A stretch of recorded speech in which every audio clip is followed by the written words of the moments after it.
हरे कृष्णा।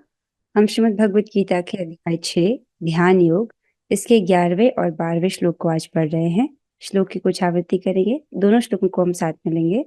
शुचौ देशे प्रतिष्ठाप्य शुचौ देशे प्रतिष्ठाप्य स्थिरमासनम् आत्मनः स्थिरम् आसनम् आत्मनः स्थिरम् आसन आत्मनं नात्य उच्छ्रितं नाति नीचम् नाति उच्चितं नाति न्यूचं चैलाजिन कुशोत्तरम् शैलाजिन कुशोत्तरम् तत्रैकाग्रं मनः कृत्वा तत्रैकाग्रं मनः कृत्वा यत चित्तेन्द्रियक्रियः यत् चित्तेन्द्रियक्रियः उपविश्यासने युञ्ज्याद् उपविश्यासने युञ्ज्यात् योगम् आत्मविशुद्धये।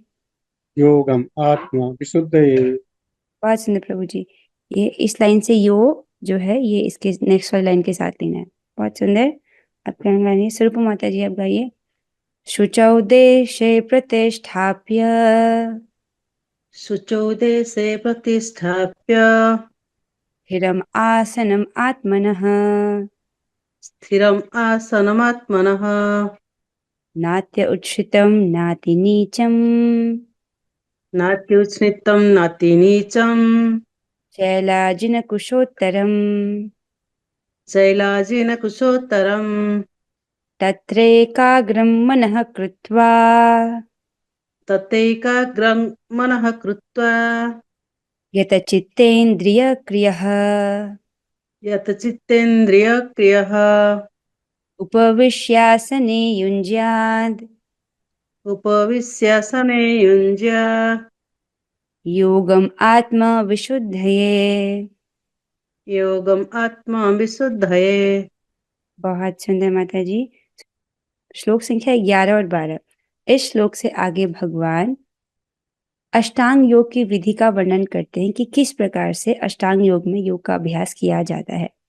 तो बहुत इंटरेस्टिंग है क्योंकि आप इन टिप्स को अपना जप सुधारने के लिए इस्तेमाल कर सकते हैं। तो भगवान कहते हैं श्लोक में, योगाभ्यास के लिए योगी एकांत स्थान में जाकर भूमि पर कुशा बिछा दे और फिर उसे मृगछाला से ढके तथा ऊपर से मुलायम वस्त्र बिछा दे।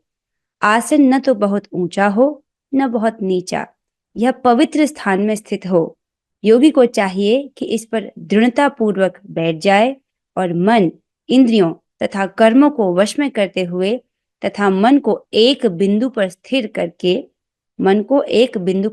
करके हृदय को शुद्ध करने के लिए योगाभ्यास करें। तो इस प्रकार से भगवान वर्णन कर रहे हैं कि योगाभ्यास किस प्रकार किया जाना चाहिए। एक बार हम अन्वय को देखेंगे। शुचौ देशे अर्थात पवित्र स्थान में। आगे चलते हैं। नाति उच्छ्रितम अर्थात न अति उच्च स्थान में, न अति नीचम, न अति निम्न स्थान में, न तो भूमि से बहुत ऊंचा हो न भूमि से बहुत नीचा हो। चैलाजिन कुशोत्तरम, कुशासन के ऊपर मृगासन और उसके ऊपर वस्त्रासन स्थापित करके, तो एक अच्छा आसन जो है उसको बनाना है। पहले कुशा बिछाना है, फिर मृगछाला, फिर वस्त्र। हम लोग को ऐसे नहीं करना है कि आप मृग की छाल लेकर आओ। तो यह अष्टांग योगी के लिए बोल रहे भगवान, राइट। लेकिन जप में भी आसन का वैसे जप के लिए कोई नियम नहीं है ऐसे विशेष, लेकिन आप एक आसन रख सकते हैं, वो लाभदायक होता है। आत्मन अर्थात अपने, स्थिरम आसनम प्रतिष्ठाय, निश्चल आसन को भूमि पर प्रतिष्ठापित करे। तो ऐसा ना हो कि आसन जो मूविंग हो। जैसे हम जप करते हैं तो कुछ कुछ भक्त जो है मूविंग चेयर पर बैठ जाते हैं, मूविंग चेयर पर फिर वो जप करते हैं। तो ऐसे नहीं करना है, ऐसे योग का अभ्यास नहीं। वो कैसा होना चाहिए? निश्चल आसन को भूमि पर प्रतिष्ठापित, जमीन पर उसको प्रतिष्ठापित करना चाहिए। हिलना डुलना नहीं चाहिए आसन।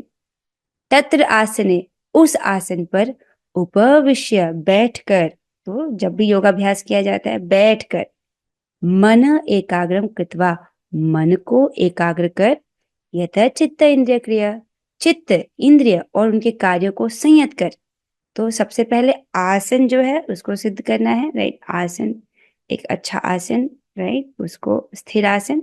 उसके बाद भगवान कह रहे हैं कि मन को फिर एकाग्र करने का अभ्यास करना है। चित्त इंद्रियों और उनके कार्यों को संयत कर आत्म विशुद्ध है, अर्थात अंतःकरण की शुद्धि के लिए। तो ये स्पष्ट होना चाहिए कि मैं क्यों बैठा हूं, क्यों बैठी हूँ, किस लिए? अपने चित्त की शुद्धि के लिए, राइट। योगम युंजयात, योग का अभ्यास करेंगे। तो इस प्रकार से भगवान वर्णन कर रहे हैं। सो एक बार हम वापस से श्लोक पर आएंगे, राइट। आप, आई होप आपको स्पष्ट हो रहा होगा। शुचौ देशे प्रतिष्ठाप्य, अर्थात एक पवित्र देश में, एक पवित्र देश यहाँ पर प्रभुपाद जी बताएंगे तीर्थ स्थल। स्थिरम आसनम आत्मना, तो वहां पर स्थिर आसन करके उसमें व्यक्ति बैठे, प्रतिष्ठाप्य, उसमें वो उसको स्थापित करके उसमें बैठे। नाते उच्चतम नाति नीचम, वैसा आसन कैसा होना चाहिए? ना बहुत नीचा ना बहुत नीचा। चैला जिन कुशोत्तरम, अर्थात कुशा जो होता है उसको बहुत पवित्र माना जाता है, उसका आसन बनाए। मेरे पास भी कुशा का आसन है, मुझे शो। सो देखिए, जप करने का कोई नियम नहीं है, आप उसे कभी भी कहीं भी कर सकते हो, लेकिन एक आसन होना बहुत लाभकारी होता है। तो ये मेरा आसन है जप का, तो राइट, इसके ऊपर एक ये आसन है और ये कुशा है।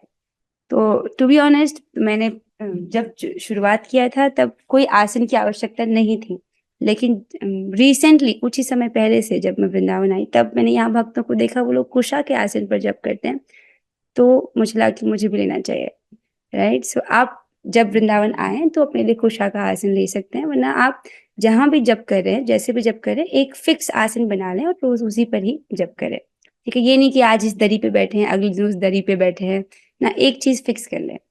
ठीक है, फिर कह रहे हैं तत्रे काग्रम मनः कृत्वा, उसके बाद वो अपने मन को एकाग्र करता है। तो जप के लिए बैठे हैं, राइट, हम इसको जप में मैप करें, क्योंकि हमको तो अष्टांग योग नहीं करना, राइट। देखते हैं इसको, हम इससे हम कैसे अपना जप इंप्रूव कर सकते हैं।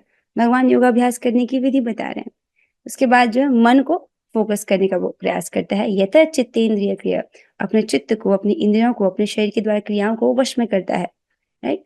आपने कभी कैसे योगी को देखा है जो योगी, राइट, ध्यान कर रहा है और फिर उसके बाद एक नोटिफिकेशन आया और उसके बाद वो व्हाट्सएप चेक कर रहा है? कहीं आप तो ऐसा नहीं करते हैं? जबकि समय पर फोन लेके तो नहीं बैठते हैं? हाँ, ऐसे तो नहीं करते, फोन लेकर बैठे हैं। हाँ, तो देखना चाहिए क्या है, अपने शरीर के द्वारा क्रियाओं को वश में करना, नहीं कि इस वक्त मुझे और कुछ नहीं करना, केवल जप करना है। ठीक है, अपने मन को, अपने इंद्रियों को, राइट, इंद्रियों को भी इधर उधर भागने नहीं देना, केवल जप पर। उपविश्यासने युंजात योगम आत्मा विशुद्ध, इस प्रकार से उपविश्य अर्थात बैठ करके आसन पर वो अभ्यास करे, राइट। और किस चीज के लिए? हृदय की शुद्धि के लिए, राइट। तो मैं जप क्यों कर रहा हूँ? ताकि मेरा जो चित्त है वो शुद्ध हो जाए, मेरा चित्त पवित्र हो जाए, मुझे कृष्ण प्रेम प्राप्त हो जाए, हरिनाम का रस प्राप्त हो जाए। इस प्रकार से इंटेंशन क्लियर रखना चाहिए। जब मैं पहली बार, जिसे मैंने पहले दिन ज्वाइन किया था और 16 माला जप करने को कहा गया था, उसी दिन मेरे शिक्षा गुरु ने मुझे समझाया था कि ये जो हरिनाम है, राइट, ये केवल एक मंत्र नहीं है, ये एक व्यक्ति है। तब से मेरे दिमाग में बात बैठी है कि ये हरे कृष्ण महामंत्र एक मंत्र नहीं है, ये एक व्यक्ति है, राइट। और एक व्यक्ति को हम प्रसन्न कर सकते हैं, राइट। जैसे आपको जो खाना पसंद है, आपके लिए वो बना दिया जाए प्रसाद में, तो आप प्रसन्न हो जाएंगे, है ना। या आपको जो जो चीज बिल्कुल नहीं पसंद, अगर वो बना देंगे तो आपको पसंद नहीं आएगा, राइट। उसी प्रकार से हरिनाम प्रभु एक व्यक्ति हैं और उनको प्रसन्न करना बहुत आसान है। 2 सेवाएं करनी है, एक स्पष्ट उच्चारण, हरे कृष्ण कृष्ण कृष्ण हरे हरे, हरे राम राम राम हरे हरे। ये तो पहली सेवा हो गई, अपने जीभ से स्पष्ट उच्चारण करें। दूसरी सेवा है अपने कान से एक नाम को सुने, हरे कृष्ण कृष्ण कृष्ण हरे हरे, हरे राम राम राम हरे हरे। इस प्रकार से आप 2 सेवा कर रहे हैं तो इससे हरे नाम प्रभु प्रसन्न हो जाते हैं, right. How do you chant? जब आप चैंट करते हैं तो आप चैंट करने से पहले क्या सोचते हैं? कुछ या सीधे शुरू कर लेते हैं? आप लोग क्या करते हैं, क्या मुझे चैट में बता सकते हैं? क्या कोई कोई कुछ प्रार्थना करता है या सीधे माला लिया हरे कृष्ण कृष्ण कृष्ण कर रहे हैं? कुछ इंटेंशन सेट करते हैं before you sit for chanting? नहीं कुछ कर, अच्छा, संगमित माता जी कहती है हाँ मैं तो कुछ तो करती हूँ। ओके, तो जब आप बैठते हो अपने आप को कुछ इंटेंशन के साथ बैठाना होता है। सबसे बढ़िया है आप मंगलाचरण जो है उसको कीजिए, उसके बाद बैठिए। वैसे भी इसमें एक छोटा सा मंगलाचरण तो रहता ही है, जय श्री कृष्ण चैतन्य प्रभु नित्यानंद श्री अद्वैत गदाधर शिवासादि गौर भक्त वृंद। उसके बाद जो है आप महामंत्र कहते हो। ये पंच तत्व का मंत्र आप पहले बोलते हो क्योंकि आप हरि गुरु वैष्णव का स्मरण कर रहे हो, राइट। और जिस भी कार्य को हम हरि गुरु वैष्णव का स्मरण करके करते हैं, राइट, वो उस कार्य को सफल बनाते हैं।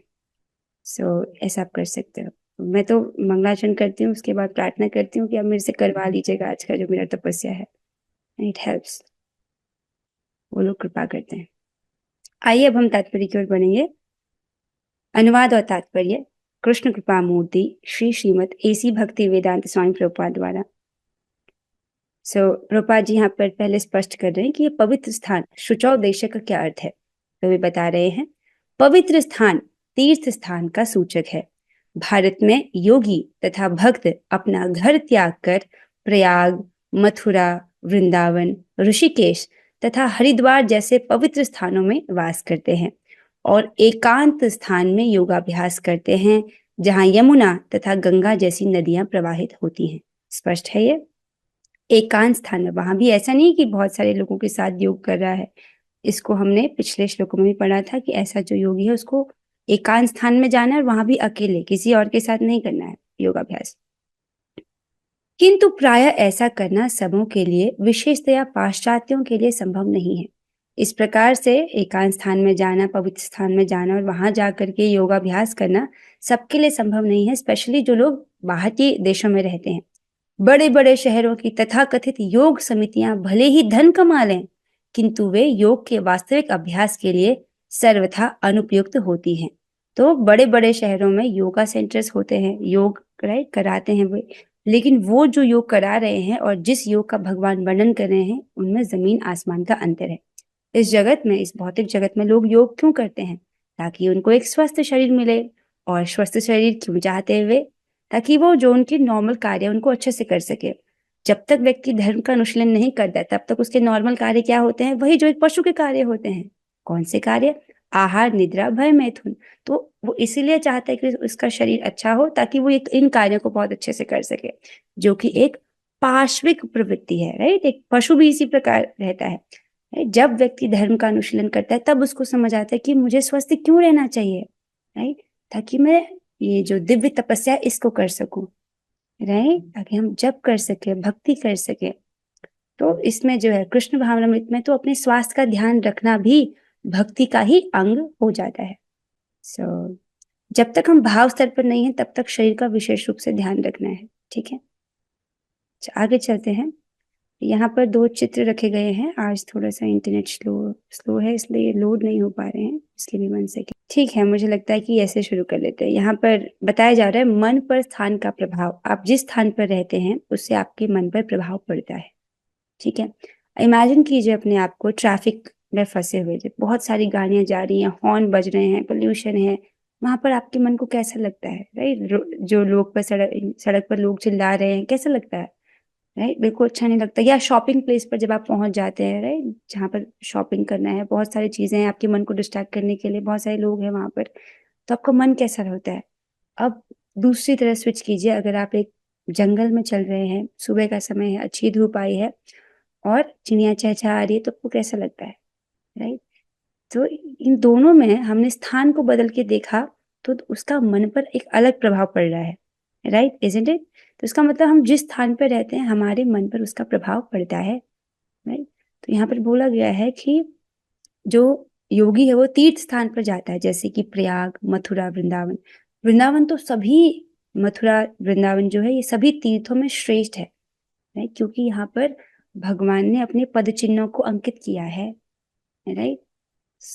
इसको हम वृंदावन महात्म्य में पढ़ते हैं कि यदि एक व्यक्ति इस पृथ्वी पर समस्त तीर्थों का भ्रमण करके आ जाए, उससे प्राप्त होने वाला जो फल है, या वो व्यक्ति वृंदावन में एक कदम चले, राइट। तो वृंदावन में एक कदम चलने से इस दुनिया भर के सारे तीर्थों की परिक्रमा करने का फल प्राप्त हो जाता है। आप समझ रहे, इतनी महिमा है वृंदावन की। तो जो व्यक्ति वृंदावन में है वो इससे बाहर क्यों जाएगा तीर्थ के लिए, राइट। ये सभी में सबसे श्रेष्ठ है। ये वास्तव में ये तीर्थ नहीं, सीधे भगवान का घर ही है ये, ठीक है। जो मन है, जब आप वृंदावन में आते हो तो इसका प्रभाव आप अपने मन पर महसूस कर सकते हो। इवन जो निबिड़ भौतिकतावादी व्यक्ति है, वो भी यहाँ पर भक्तों को देख देख करके भक्ति करता है, राइट। भक्ति का रंग उस पर चढ़ जाता है क्योंकि ऐसा माहौल इतना सुंदर है, इतने उत्सव है, इतनी सुंदर मंगला आरती, इतना सुंदर दर्शन आरती है। जब देखो जिसे देखो यार भक्त चल रहे हैं, माला लेकर चल रहे हैं, जप कर रहे हैं। सामान्यतः देखा जाता है कि शहरों में कुछ कुछ लोग शर्माते हैं माला लेकर जप करने में, बाहर तिलक लगाने में, लेकिन वृंदावन में तो हर कोई देखो भक्ति में रमा हुआ है। ऐसे लोगों के साथ में रहकर आपको खुद से मन करता है कि मैं भी बहुत अच्छा भक्त बनूं और अच्छे से भक्ति करूं, राइट। तो माहौल का भी बहुत फर्क पड़ता है हमारे चित्त पर, ठीक है। सो इससे आप देख रहे हैं, एक तो भगवान ने कहा आसन, आसन को रखना है। अब ये कल के श्लोक में भगवान बोलेंगे कि सीधा बैठना है, पर यहाँ पर चित्र आज ही रखा गया है कि आप देखो जब आप ढीला बैठते हो और जब आप सीधा बैठते हो तो उससे आपके मन पर तुरंत प्रभाव पड़ता है, राइट। तो जब में कोशिश कीजिए कि आप सीधा बैठें, अब फिर बीच में ढीला हो जाता है, फिर आपको जैसे याद आता है फिर अब उसके बाद सीधा हो जाए, ठीक है। ऐसा कर आपको इसका ध्यान रखना है। अब और एक चीज इसको ध्यान रखें, यहाँ पर हरिदास ठाकुर जी हैं जो जप कर रहे हैं तुलसी जी के समक्ष, जो बहुत इंपॉर्टेंट है, राइट। वैसे तो जप कहीं भी कर सकते हैं, इसमें देश और स्थान का कोई नियम नहीं है, राइट। योगाभ्यास करने के लिए, अष्टांग योग करने के लिए जरूरी है कि आप पवित्र स्थान में जाएं, राइट। अपवित्र स्थान में नहीं हो सकता, लेकिन जप के लिए कोई स्थान का कोई नियम नहीं है, कहीं भी कर सकते हैं क्योंकि इतना शक्तिशाली है। जहां भी हम भगवान का नाम उच्चारण करते हैं उस पूरे स्थल को, पूरे वातावरण को पवित्र कर देता है। उसमें भी बोला जाता है कि अगर आप वृंदावन धाम में जप करें तो आपको 1000 गुना अधिक लाभ प्राप्त होता है, और उसमें भी तुलसी जी के समक्ष अगर आप करें तो भी आपको 1000 गुना लाभ प्राप्त होता है, राइट। किसी शुद्ध भक्त की चरण रेणु को अपने माथे पर लगाने से भी 1000 गुना अधिक लाभ प्राप्त होता है। तो शुद्ध भक्त कौन है हमारे घर पर? तुलसी जी, राइट। आप उनकी चरण रज को प्राप्त कर सकते हैं, उसे लगा सकते हैं। या जब आप वृंदावन आते हैं तो वृंदावन में जो रज है, रज अर्थात समझ रहे हैं धूल, राइट। धूल एक उतना अच्छा शब्द नहीं है, पर ये रज जो है ये गोपियों की रज है, राधा रानी की रज है, क्योंकि आज भी लीलाएं हो रही हैं, आज भी राधा रानी चल रही हैं। वो तो पादुका नहीं पहनते हैं, कृष्ण भी पादुका नहीं पहनते हैं, सारी लीलाएं तो हो रही हैं, राइट। आप उस रज को ले जा सकते हैं, उसका बहुत महत्व है। यहाँ पर आप देखिए, पहले तो डीक्लटर, हम इसको कल की कक्षा समझ रहे थे कि अनावश्यक चीजों को नहीं जोड़ना है, कपड़े भी अनावश्यक नहीं जोड़ने हैं, राइट। जितना आवश्यक है देख लीजिए, इतना इतना आवश्यक है, और जो एक्स्ट्रा होता है हो जाए उसको निकालते रहें, राइट। एक डब्बे में निकाल दें और जब आपको समय मिले उसे किसी को दे दें, या कुछ उसको डीक्लटर कर ले, जरूरत नहीं है उसकी तो उसे हटा दें। और कोशिश करें कि जिस रूम में आप जप करें उसको जप फ्रेंडली बनाएं। जप friendly in the sense Tulsi ji को वहां पर अवस्थित करें, फिर जप करें। आप अपने रूम में ऐसे ही फोटो रखें जिससे आपको कृष्ण का स्मरण हो। आप राधा रमन जी का फोटो रख सकते हैं, राइट। हरे कृष्ण महामंत्र रख सकते हैं, जो भी आपको जप में सहायक होता है। भक्तों का चित्र रख सकते हैं, प्रहलाद महाराज, राइट।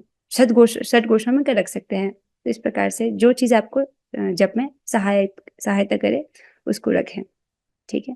ये चीज तो मुझे भी करना है, राइट। डीक्लटर ये तो हमेशा ही रहता है, जितना भी करो सामान घर में और आ जाते हैं, फिर और करना है। आगे बढ़ते हैं। अब प्रभुपाद जी गंभीर बात कहते हैं, उसको ध्यानपूर्वक सुनिए। वे कहते हैं, जिसका मन विचलित है और जो आत्म संयमी नहीं है वह ध्यान का अभ्यास नहीं कर सकता, राइट। जिसका मन बहुत चंचल है, राइट, और उसका खुद पर कोई संयम नहीं है, वो ध्यान का अभ्यास नहीं कर सकता है। तो फिर क्या करना चाहिए? कलयुग में तो मन बहुत चंचल है। इवन अर्जुन भी इसे कहते हैं कि मेरा मन तो बहुत चंचल है और इसको जीतना दुस्तर है। तो उसके लिए बोला गया है, अतः बृहन नारदीय पुराण में कहा गया है कि कलयुग अर्थात वर्तमान युग में जबकि लोग अल्पजीवी हैं, अर्थात उनकी आयु बहुत कम है, आत्म साक्षात्कार में मंद हैं, अर्थात जो उनकी बुद्धि है आत्म साक्षात्कार विषय चीजों के प्रति बहुत मंद है। इसको समझिए, ऐसे देखिए, मंद अर्थात देखिए, जब हम किसी को कहते हैं 16 माला जप करो, तो वो जो गंभीर भक्त नहीं है वो बहुत सारे बहाने प्रस्तुत कर देते हैं कि ये कारण है जिसके कारण मेरा 16 माला नहीं हो सकता, राइट। देखिए 24 घंटे हैं हमारे पास, राइट। अब जैसे कल के दिन के जो 24 घंटे हैं उसमें आप जो भी मानवीय प्रयास करते हैं, राइट, जो भी आप अपनी इंद्रियों मन वाणी के द्वारा कर सकते हैं, जो भी मानवीय प्रयास है उससे आपको कुछ ना कुछ तो लाभ मिलेगा, राइट। तो उसमें उस 24 घंटे में से सबसे बेस्ट इन्वेस्टमेंट वो 2 आवर्स हैं जब आप हरे कृष्ण महामंत्र का उच्चारण कर रहे हैं, राइट, बैठ करके। वो आपको सबसे अधिक रिटर्न्स देने वाला है। बाकी जो कार्य जैसे जॉब के लिए, राइट, पैसे कमाना, वो भी आपको कुछ फल देगा, लेकिन उसका उतना महत्व नहीं है, उतना रिटर्न्स नहीं है, वो भी आवश्यक है मेंटेनेंस के लिए, लेकिन जो घंटे आप जप के लिए इन्वेस्ट कर रहे हो आपको सबसे अधिक रिटर्न्स देने वाला है। कैसे? एक शाश्वत जीवन आपको प्रदान करके, राइट, जहां पर कोई बुढ़ापा नहीं है, कोई मृत्यु नहीं है, राइट, आप शाश्वत रूप से भगवान के साथ उनकी सेवा का सुख प्राप्त कर सकते हैं, उनके साथ रह सकते हैं। तो ये कितना बड़ा है, सोच रहे हैं आप? मान लीजिए आपको ऐसा धन दिया जाए जो कभी खत्म ही ना हो, राइट, उसी प्रकार शाश्वत मतलब आप जो आपको प्राप्त है वो कभी आपसे नहीं लिया जाएगा, ठीक है। लेकिन आत्म साक्षात्कार में मंद अर्थात समझिए, उसमें भी जो लोग हैं वो आलस करते हैं। लेकिन अगर उनसे कहो, मेरे शिक्षा गुरु इसको बोलते हैं, उनसे कहो कि अगर आपको एक नाम बोलने का 1 रुपया दिया जाए, राइट, तो 16 माला में लगभग 27,000 नाम हो जाते, 27,000 से ऊपर। तो 16 माला पूरा करने के लिए 27,000 रुपये अगर मिलेंगे सुबह, तो देखिए कैसे सब लोग का सब आलस चले जाएगा और वो कितने अलर्ट होकर के जप करेंगे। तो समझ रहे हैं, आत्म साक्षात्कार में मन, वैसे मन आलस कर रहा है, लेकिन जैसे उसको दिख रहा है कि धन मिलेगा तो लोभ के कारण वो उसको स्वीकार कर देगा, ठीक है, मन एकदम स्वीकार कर लेता है। सो यही है कलयुग के जीवों की स्थिति, राइट, उनको भोग में बहुत तेज बुद्धि रहती है, लेकिन योग में थोड़े मंद रहते हैं। लेकिन मैं देख रही हूँ यहाँ पर बहुत गंभीर भक्त हैं, right? चाहे जैसी भी स्थिति हो, रोज अपना माला पूरा करते हैं, दैट्स गुड। और जो जो व्यक्ति एक माला भी जप कर रहा है कलयुग में हरे कृष्ण महामंत्र की, वो बहुत बुद्धिमान है, राइट, बहुत बहुत बुद्धिमान है। सो कह रहे हैं कि यहाँ जो लोग हैं वो अल्पजीवी हैं, आत्म साक्षात्कार में मंद तथा चिंताओं से व्यग्र रहते हैं, राइट। देखिए, गर्भ में भी हमारी व्यवस्था हो गई ना, जहाँ पे कोई एसी नहीं था, कोई पंखा नहीं था, कोई खिड़की नहीं थी, वहां भी हमारी व्यवस्था हो गई ना, भोजन हमको दे दिया गया, राइट। फिर भी हम बहुत चिंताएं करते हैं, ये हमारा कलयुग के लोगों का स्वभाव बताया गया है। तो क्या है सोल्यूशन? भगवत प्राप्ति का सर्वश्रेष्ठ माध्यम भगवान के पवित्र नाम का कीर्तन है। हरे नाम हरे नाम हरे नामेव केवलम, कलौ नास्तेव नास्तेव नास्तेव गतिरन्यथा। तो यहाँ पर देखिए बहुत सुंदर श्लोक है, यही है युग धर्म, और यही यही यही वो एक बात है जो हमको समझनी है और अपने जीवन में उतारनी है, राइट। क्या कह रहे हैं? कलह और दंभ के इस युग में मोक्ष का एकमात्र साधन भगवान के पवित्र नाम का कीर्तन करना है। दूसरा कोई दूसरा मार्ग नहीं है, कोई दूसरा मार्ग नहीं है, कोई दूसरा मार्ग नहीं है। आप देख रहे हैं शास्त्र में यदि किसी बात को 3 बार बोला जा रहा है, इसका मतलब बहुत अधिक बल देकर उसको बोला जा रहा है कि कोई दूसरा मार्ग नहीं है। तो पहला नास्तेव अर्थात कर्म का मार्ग अब कलयुग में नहीं है, कर्मयोग, राइट।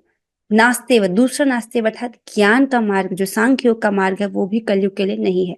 और तीसरा नास्तेव अर्थात ये जो अष्टांग योग का मार्ग है, ये भी कलयुग के लिए नहीं है, राइट। तो फिर कौन सा मार्ग बच गया? भक्ति योग, राइट, ये कृष्ण भावना भावित होना, हरे कृष्ण महामंत्र का जप करना, ये, राइट, एकमात्र जो रास्ता है वो है हरे नाम, भगवान श्री हरि का नाम, हरे कृष्ण महामंत्र, ठीक है। आई होप आप लोग को ये बात समझ आ रही होगी। आप जो है कल बहुत अच्छे से जप करेंगे, राइट, स्थिर आसन, स्ट्रेट बैक, राइट, इसका अभ्यास करेंगे। सो यही हमको करना है, अच्छे से हरे कृष्ण महामंत्र का जप, क्योंकि एक एक नाम करने से अनंत लाभ प्राप्त हो रहा है, 1 रुपया नहीं, अनंत लाभ। पर क्योंकि हमको दिखाई नहीं दे रहा हमारे अकाउंट में, इसलिए बुद्धि थोड़ी मंद रहती है। लेकिन शास्त्र कह रहा है कि एक नाम का ही अनंत लाभ है, तो इसलिए बहुत अच्छे से करना चाहिए। सो इसके साथ हम आज की कक्षा को यहाँ पर विराम देते हैं। बस एक just last food of thought देना चाहूंगी आपको कि देखिए, जो कृष्ण का नाम है वो कृष्ण से अभिन्न है, अर्थात कृष्ण का नाम इक्वल्स टू कृष्ण, ठीक है। और कृष्ण तो अनंत शक्तियों से युक्त हैं, बहुत शक्तिशाली है, राइट। सारे जो ब्रह्मांड है उन्हीं से निकल रहे हैं। वो कहते हैं कि अहम सर्वस्य प्रभु मत्त सर्व प्रवर्तते, वो सभी प्रकट ब्रह्मांडों के स्रोत है। तो यानी कि हमारे ब्रह्मांड में जो सूर्य है उसके भी सोर्स भगवान ही है, राइट। सूर्य का तेज, चंद्र का तेज, अग्नि का तेज, ये भी सब भगवान से आया है। तो सोचिए, एक कृष्ण नाम में ये सारा जो सूर्य का तेज है वो भी इसके भीतर है। और ये मैं तो एक ब्रह्मांड की बात करूं, अनेक ब्रह्मांड है, ये जो इतनी सारी शक्ति है वो सब भगवान के एक नाम में है। तो जब हमारे हरे कृष्ण महामंत्र बोल रहे हैं तो रश नहीं करना है, क्योंकि अगर एक नाम प्रभु भी आपसे प्रसन्न हो जाते हैं ना, वो आप पर असीमित कृपा कर सकते हैं। हरे अर्थात राधा रानी, तो इसलिए अच्छे से जप करना चाहिए, ठीक है। एक एक नाम को स्पष्ट बोलना चाहिए। आई होप आपको स्पष्ट हो रहा होगा। इसके साथ हम आज की कक्षा को यहाँ पर विराम देते हैं। आइए अब हम 3 बार हरे कृष्ण महामंत्र करेंगे। अपने माइक ऑन कीजिए, हम सभी साथ में करेंगे। हरे कृष्णा कृष्ण कृष्णा हरे हरे, हरे राम राम राम हरे हरे। हरे कृष्णा कृष्ण कृष्णा हरे हरे, हरे राम राम राम हरे हरे। हरे कृष्णा कृष्ण कृष्ण हरे राम राम राम हरे हरे। श्रीमद् भगवद गीता की जय, श्रील प्रभुपाद की जय। ऑल ग्लोरी टू श्री गुरु गौरांगा। हरे कृष्णा। आप सही भक्तों के सहयोग के लिए बहुत बहुत धन्यवाद। Thank you so much. Hare Krishna.